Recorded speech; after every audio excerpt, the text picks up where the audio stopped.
Let me tell you something. Let me tell you something. Let me tell you something. Let me tell you something. Wait. It's just another normal day at Centurion Trust Bank. One of the managers goes to get coffee in the kitchen, but something feels off. He keeps seeing flashes of gunfire in his mind, and the police sirens outside make him nervous. Detective Tom Eager walks into the bank's main hall. Everything looks normal. Security guards are watching everyone. Bank workers are doing their paperwork, and people are waiting in line. A woman comes in, and one of the workers hears sirens from outside. She turns to a young woman sitting nearby and says with annoyance, "I hate sirens unless it's your own house that's burning down." The bank manager calls the young woman, Leah Dillon, into his office. Meanwhile, Detective Eager goes to the counter and gives his deposit slip to Susan, the bank teller. They joke around about fires and roasting marshmallows over the big flames outside. Things start getting tense when another woman begins fighting with Mary, the cashier. "This is impossible. I made a big deposit yesterday. Fix it." Before leaving, Detective Eager asks a security guard to watch over everything because the situation outside looks serious. Inside the manager's office, Leah is having her job interview. She explains that the gap in her work history was because she taught English to kids in Mexico, but had to come back when a family member got sick. Outside, Detective Eager walks past 3 firefighters, checking their gear before getting into his partner's car. Back inside, the angry customer is still yelling at Mary about unfair bank charges. The manager, sitting with Leah, starts telling her about how hard it's been to find good workers. The bank manager tries to explain away the strange things in the building. It's silly, but some people think they hear and see things because it's an old building. I promise, it's just people's imagination. In the main hall, things are getting worse. The angry woman demands to see the manager, so Susan and a security guard try to handle the situation. Other bank workers start looking worried. Back in the office, Leah tells the manager she's brave and doesn't get scared easily.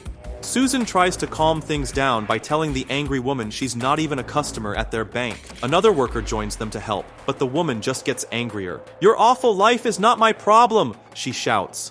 Suddenly, 3 firefighters walk into the bank. What happens next is shocking. Leah gives a small nod to the angry woman, who then hits the security guard so hard he falls down.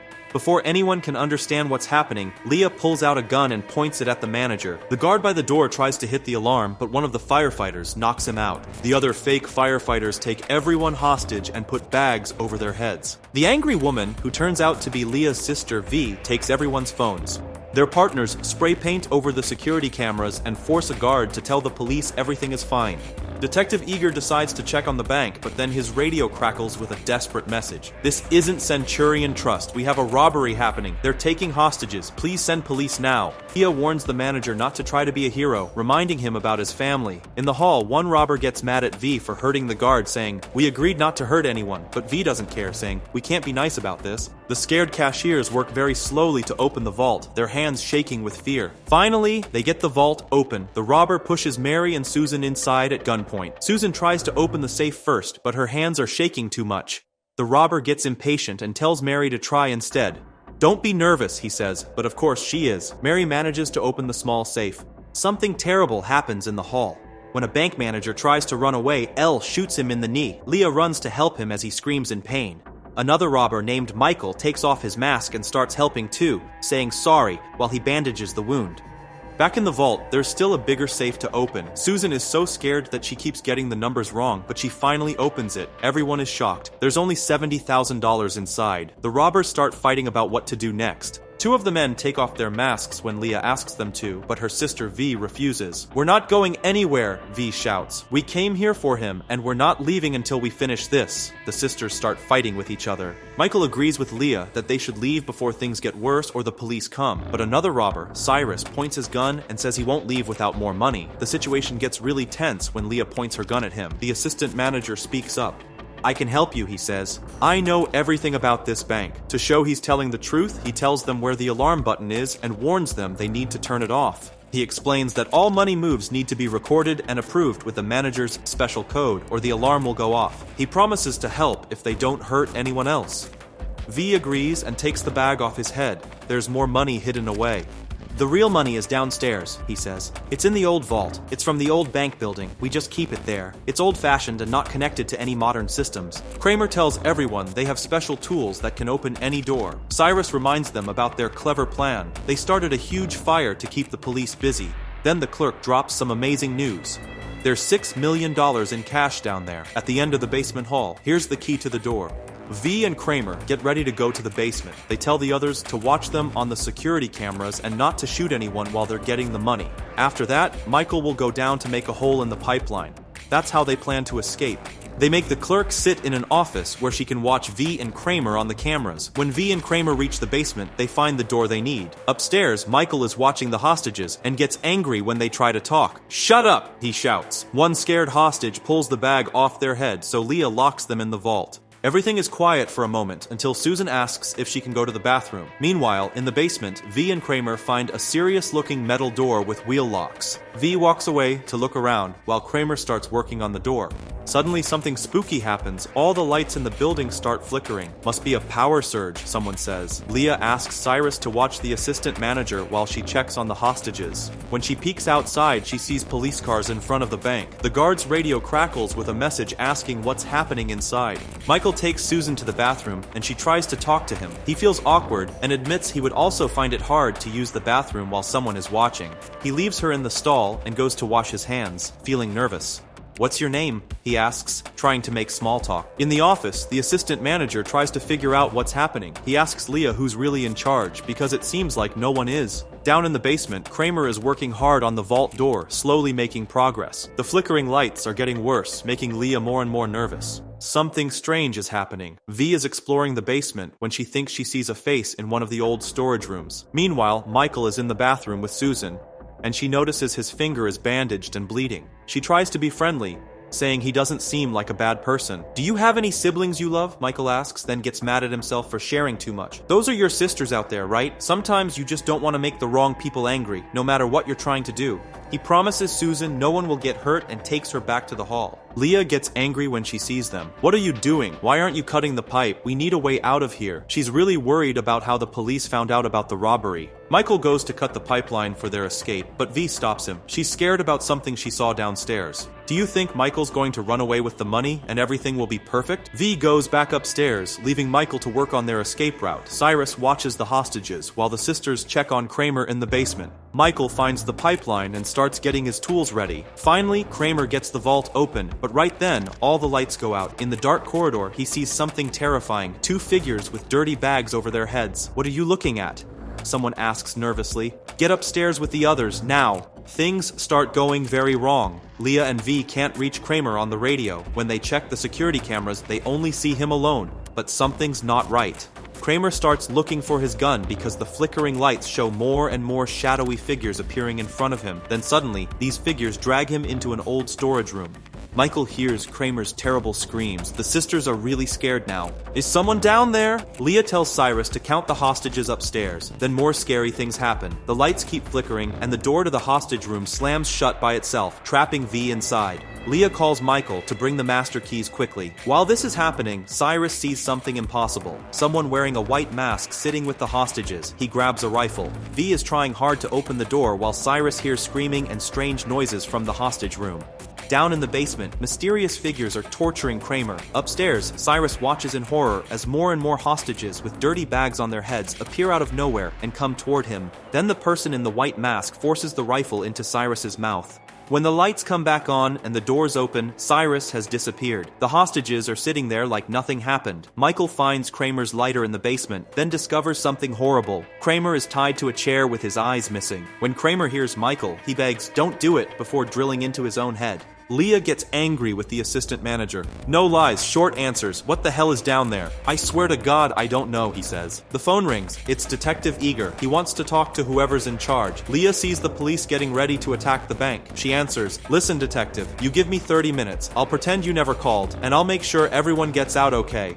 Leah thinks Susan must have called the police. V looks for their missing friends downstairs, but finds nothing. When Leah questions Susan, she tells a terrifying story. "There's something evil in that basement. In the vault," Susan says, shaking. "We're not alone here. Nobody goes down there, not even security, not after what happened in 1982. She takes a deep breath. "A crazy man robbed this bank. He kept everyone hostage for days, and he made them shoot each other. He started with the bank manager." Leah doesn't believe her and gets angry. She breaks a desk lamp and threatens to hurt Susan's face, but Michael runs in with terrible news. Kramer is dead. "Something's wrong with this place. We need to leave." But then V appears holding a bag of money. When they tell her about Kramer and the police, she doesn't care. She thinks they've won. But Leah looks at the money and discovers something strange. Every single bill is from 1982, she says in disbelief. All of them. Who cares? It's money. Isn't that what you wanted? V shouts. Just then, Leah sees red dots from laser sights on V's chest. Get down, she yells, pushing her sister to the floor as a bullet breaks through the window. The assistant manager tries to cause trouble, telling V that Leah is crazy and can't be trusted. People will die unless you do something, he warns V, but V stays calm, promising no one will get hurt. The phone rings again. Leah knows things are getting out of hand. She asks the guard why the police started shooting. Everyone's scared and angry out there, the guard explains. There's a lot of confusion. People aren't communicating well. Inside the building, things are getting more tense by the minute. The guard tells Leah she should let the hostages go to protect herself, but there's chaos outside. No one seems to be in charge. There are probably 3 different groups trying to take control. The police, the FBI, and the ATF. While this is happening, Michael is working hard cutting through a pipeline when he suddenly hears people crying for help. At the same time, Leah notices something worrying. Someone is making a call from the office phone. When she picks it up, she hears someone reporting their robbery to the police. Looking out the window, she spots Detective Eager watching the building. Michael's story takes a scary turn. He finds a hurt woman on the floor and wants to help her. Please don't hurt me, she begs. Michael tries to calm her down, saying, no one's going to hurt you. But then something terrifying happens. The woman suddenly changes into a burned corpse and reaches for him. Michael runs away in fear. Detective Eager calls Leah. He explains that they saw someone who seemed to need help, so they had to act. He promises they're now holding back and don't want anyone to get hurt. But Leah warns him, saying he doesn't know what he's dealing with. The detective admits he can only control his people for so long and asks Leah to help them somehow. Meanwhile, V goes to look for her brother in the lower part of the building. What she finds is shocking: Cyrus's body without a head. A brave but risky move happens next. Leah walks outside and lets one hostage go free. She wants to know who made that police call, but Detective Eager tells her something different. He says they only got a fuzzy radio message about trouble, no phone calls at all. Curious and worried, Leah goes back to listen to that phone message again. This time, she hears something strange, a voice telling her to hang up after reporting the robbery. It's getting more mysterious. V finds Michael, but he's doing something dangerous, pouring gasoline all over the floor. He begs V to run away and save herself, but he won't leave.